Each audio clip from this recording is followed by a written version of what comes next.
ساتھیوں، شوال المکرم کا یہ دوسرا جمعہ انسان زندگی کے ہر لمحے کا، ایک منٹ کا، دن اور رات کا اللہ کو حساب دے گا۔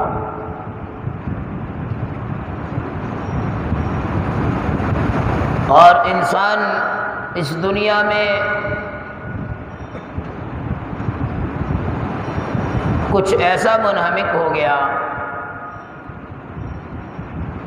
کہ اسے اپنے شب و روز کی خبر نہ رہی۔ ایک صحابی فرماتے ہیں کہ میں جناب نبی کریم صلی اللہ تبارک و تعالی علیہ وسلم کی خدمت میں حاضر ہوا اور میں نے دیکھا کہ آپ صلی اللہ علیہ وسلم سورہ تکاثر کی تلاوت فرما رہے ہیں، 30واں پارہ۔ بسم اللہ الرحمن الرحیم، الہاکم التکاثر حتی زرتم المقابر۔ تکاثر، مال کی کثرت میں انسان کو غافل کر دیا۔ حتی زرتم المقابر، یہاں تک کہ مقابر کی زیارت کر بیٹھے، قبرستان جا پہنچے۔ پھر آپ علیہ الصلوۃ والسلام ارشاد فرما رہے ہیں کہ انسان کہتا ہے میرا مال میرا مال میرا مال، حالانکہ اس کا وہ مال ہے جو اس نے کھا لیا، فنا کر دیا، اور پہن لیا، بوسیدہ کر دیا، یا پھر آگے بیچ کر اللہ کے خزانے میں، بینک میں محفوظ کر لیا، باقی تو اس کا مال نہ رہا، بلکہ اس کی حیاتی کے اندر ہی وہ بھی زندہ ہے لیکن موت کے قریب ہے، ابھی روح پرواز نہیں کی۔ فقہا فرماتے ہیں کہ 1/3 سے زیادہ وہ پورے مال کی وصیت بھی نہیں کر سکتا، اب اس کی وصیت بھی نہیں سنی جائے گی۔ اسی لیے حضرت کعب بن مالک رضی اللہ تعالی عنہ فرماتے ہیں، ان کعب بن مالک رضی اللہ تعالی عنہ قال قال رسول اللہ صلی اللہ تبارک و تعالی علیہ وسلم ما ذئبان جائعان ارسلا فی غنم بأفسد لها من حرص المال والشرف لدینہ۔ فرمایا کہ کسی بکریوں کے ریوڑ کے اندر 2 بھیڑیوں کو، ایسے بھیڑیے جو بھوکے ہوں، جائعان، بھوکے بھیڑیوں کو بکریوں کے ریوڑ میں چھوڑ دیا جائے تو وہ کیسی فساد مچائیں گے، کیسے بکریوں کو چیر پاڑ کریں گے۔ فرمایا جتنی چیر پاڑ وہ بھوکے بھیڑیے ان بکریوں کے ریوڑ میں کریں گے، فرمایا اس سے زیادہ 2 خطرناک ایسی چیزیں ہیں جو انسان کے دین کے اندر فساد کو پیدا کریں گی۔ وہ کون سی 2 چیزیں؟ اس میں پہلی چیز فرمائی وہ حب مال ہے، مال کی محبت ہے۔ وہ مال کی محبت انسان کے دین میں وہ فساد پیدا کرے گی جو وہ 2 بھوکے بھیڑیے ریوڑ میں بھی پیدا نہیں کریں گے۔ جناب نبی کریم صلی اللہ علیہ وسلم فرما رہے ہیں۔ اب مال کی محبت میں ہم ایسا پریفتہ، ایسے گرفتار کہ نہ احکام خداوندی کی پرواہ رہی، نہ موت یاد رہی، نہ دیگر فرائض سے ہم اپنے آپ کو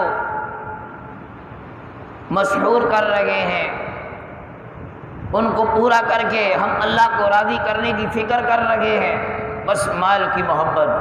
تبھی تو کہا الہاکم التکاثر حتی زرتم المقابر، مال کی کثرت میں لگا ہوا، مال کی کثرت میں لگا ہوا۔ تو میرے محترم دوستو، مال بری چیز بھی نہیں ہے کہ آپ کہیں کہ نہیں جی مال کی مذمت بیان ہو گئی۔ دو چیزوں کے قیام کا سبب اللہ نے قرآن میں خود ذکر کیا کہ ان کے قیام کا سبب یہ دو چیزیں، ایک بیت اللہ شریف، سورہ مائدہ میں فرمایا 7واں سپارہ، رب العالمین فرما رہے ہیں جعل اللہ الکعبۃ البیت الحرام قیاما للناس، بیت اللہ شریف جو کہ بزرگی والا گھر ہے، قیاما للناس، وہ لوگوں کے لیے قائم، قیاما للناس، اس کے قیام کی وجہ لوگ انسانوں کو ذکر کیا گیا۔ اللہ نے سبب بتایا، بیت اللہ کو جو قائم کیا ہے اس کے قیام لوگوں کے لیے، اور دوسرا سورہ نساء میں فرمایا وَلَا تُؤْتُوا السُّفَهَاءَ أَمْوَالَكُمُ الَّتِي جَعَلَ اللَّهُ لَكُمْ قِيَامًا، مال کا ذکر کیا کہ اپنے مال کو بے وقوفوں کے سپرد نہ کرو، کیوں؟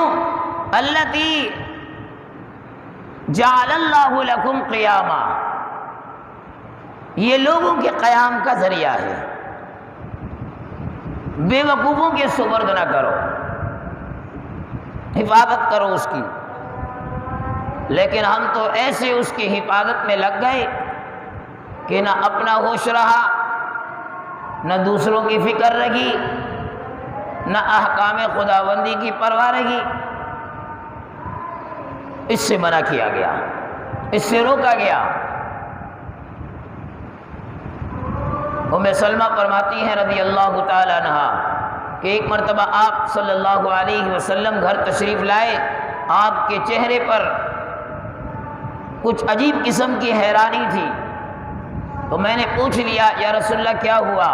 فرمایا کل وہ جو کچھ دینار آئے تھے وہ 7 دینار ابھی تک گھر میں رکھے ہیں، اس لیے میں محمد تھوڑا حیران اور پریشان ہوں کہ اب تک وہ خرچ نہیں ہوئے، اللہ کے راستے میں دیے نہیں۔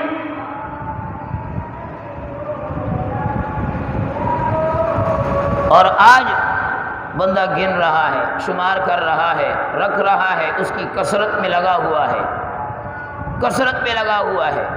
اگر کسی کی 20,000 تنخواہ ہے تو اس کی کوشش ہے کہ 30 ہو جائے، 30 ہے تو اس کی کوشش ہے کہ 50 ہو جائے۔ اسی لیے فرمایا کہ اس پیٹ کو دنیا کی کوئی دولت پر نہیں کر سکتی سوائے قبر کی مٹی کے، اسی سے اس پیٹ کو سیر کیا جا سکتا ہے، مگر نہ دنیا کی دولت اس پیٹ کو پر نہیں کر سکتی، انسان اس سے سیر نہیں ہو سکتا۔ عباد ابن کثیر رضی اللہ تعالیٰ عنہ ایک صحابی ہیں، فرماتے ہیں کہ ایک صحابی جناب نبی کریم صلی اللہ علیہ وسلم کے پاس بیٹھے ہوئے تھے، مالدار صحابی تھے، اللہ نے مال و دولت سے نوازا ہوا تھا۔ ایک غریب صحابی آیا، وہ جب آ کر آپ علیہ السلام کے قریب بیٹھا، یعنی اسی صحابی کے قریب آپ علیہ السلام کی مجلس میں، تو اس صحابی نے اپنے کپڑے یوں سمیٹ لیے۔ یہ غریب تھا آنے والا، جو پہلے سے بیٹھا تھا وہ مالدار تھا۔ آپ علیہ السلام نے ناگواری کا اظہار فرمایا، آپ کو برا لگا۔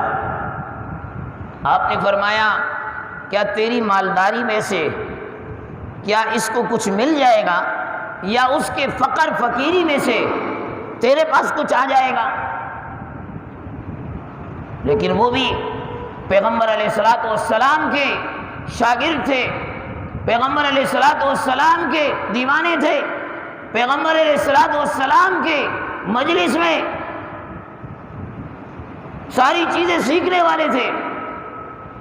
جب اس صحابی نے دیکھا کہ اللہ کے نبی صلی اللہ علیہ وسلم کو اچھا نہیں لگا تو آپ صلی اللہ علیہ وسلم کو ارشاد فرمایا کہ میں اللہ کو اور آپ کو گواہ بناتا ہوں کہ میرا جتنا مال ملکیت ہے، دن دولت ہے، میں اپنے اس کو ادا کر کے آدھا اس صحابی کو دیتا ہوں، اس صحابی کے حوالے کرتا ہوں۔ آپ کو برا لگا، آپ علیہ الصلوۃ والسلام خوش ہو گئے، صحابی سے کہا، فقال الرجل، اس آدمی نے کہا، ما اريد ذلك، اے اللہ کے نبی مجھے نہیں چاہیے ہے یہ مال، مجھے نہیں چاہیے ہے۔ فقال النبی صلی اللہ علیہ وسلم لم ذاک، کیوں نہیں چاہیے ہے؟ مال دے رہا ہے، آدھی ملکیت دے رہا ہے، کوئی تھوڑا بہت نہیں۔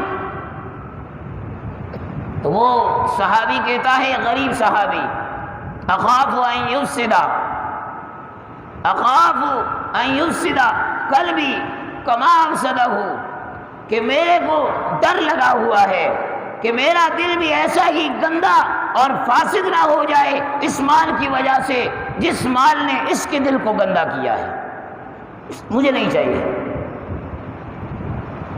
تو میرے محترم دوستو، مال کی محبت اپنی جگہ پر، اس کا علاج یہی ہے کہ اسے اللہ کے راستے میں خرچ کیا جائے، اسے اللہ کے راستے میں خرچ کیا جائے، اور یہ کرنا بڑا مشکل ہے، دل پر چھریاں چلتی ہے، سارا دن میں کماؤں، محنت میں کروں، دھوپ میں کھڑا ہوں، مزدوری میں کروں اور ایسے ہی دے دوں کسی کو، کام مشکل ہے، لیکن علاج اس کا یہی ہے۔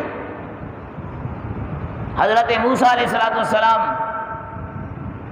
ایک آدمی نے کہا، اے موسیٰ، اللہ سے تو ڈائریکٹ بات کرتا ہے، حق کلامی کا شرط تجھے حاصل ہے، تو رب العالمین سے کہے کہ میری زندگی کے جو دن باقی ہیں، جو حصہ میرا باقی ہے، وہ مال وغیرہ مجھے ایک ساتھ دے دے، تاکہ کچھ دن تو میں آرام سے گزاروں۔ موسیٰ علیہ السلام طور پر گئے، اللہ سے دعا کی، اللہ نے سب کچھ دے دیا اسے، اناج، کچھ بکریاں، کچھ ریوڑ، کچھ چیزیں، نعمتیں مل گئی۔ ایک عرصے کے بعد موسیٰ علیہ السلام نے اسے دیکھا، بڑا عالیشان محل بنا ہوا ہے، سب کچھ ہے، اور بڑی عزت اور شان کی زندگی گزار رہا ہے۔ حیران ہوا، یہ کیا ہو گیا؟ دوبارہ جب طور پر گیا، حضرت موسیٰ علیہ السلام طور پر گئے تو رب العالمین سے پوچھا، ربا اس آدمی کا کیا معاملہ ہوا؟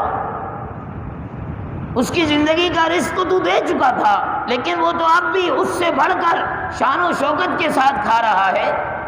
رب العالمین نے فرمایا، موسیٰ اس نے میرے ساتھ تجارت کر لی۔ یا اللہ، کیسی تجارت کی؟ فرمایا، اس کو جو میں نے دیا تھا اس نے میرے نام پر، میرے بندوں پر خرچ کر لیا، تو میری عادت ہے کہ جو ایک دے گا میں 10 گنا دوں گا، 700 گنا بڑا کر دوں گا۔ واللہ یضاعف لمن یشاء، وہ خرچ کرتا گیا، میں ڈبل ٹرپل دیتا گیا۔ اس نے تجارت کر لی، لہذا اس کا رزق بڑھ گیا، اس کا رزق بڑھ گیا۔ تو میرے محترم دوستو، اللہ رب العالمین نے جن جن نعمتوں سے نوازا، جو چیزیں دی ہیں، وہ چیزیں، وہ مال برا نہیں ہے، لیکن ایسا نہ ہو کشتی پانی کے اوپر چلتی رہے تو ٹھیک ہے، اور اگر پانی کشتی کے اندر آ گیا وہ کشتی ڈوب جائے گی۔ تو کشتی کے اندر پانی کو نہیں آنے دینا، مال ہے ایک حد تک ہے، اسی لیے فرمایا، وَيْلٌ لِكُلِّ هُمَزَةٍ لُمَزَةٍ الَّذِي جَمَعَ مَالًا وَعَدَّدَهُ، تباہ ہو جائے، ہلاکت ہے اس آدمی کے لیے۔ کس آدمی کے لیے؟ الَّذِي جَمَعَ مَالًا وَعَدَّدَهُ، جو اپنے مال کو گن گن کر رکھتا ہے، روزانہ گنتا ہے، صبح گنتا ہے، شام گنتا ہے، زیادہ ہوا کہ نہیں ہوا، یحسب ان مالہ اخلدا، اور اس کے ذہن میں یہ بات ہے یہ مال میرے پاس ہمیشہ رہے گا۔ ایسی بات نہیں ہے، ایسی بات نہیں ہے۔ تو اللہ سے دعا ہے کہ اللہ رب العالمین ہمیں اپنی راہ میں صحیح معنوں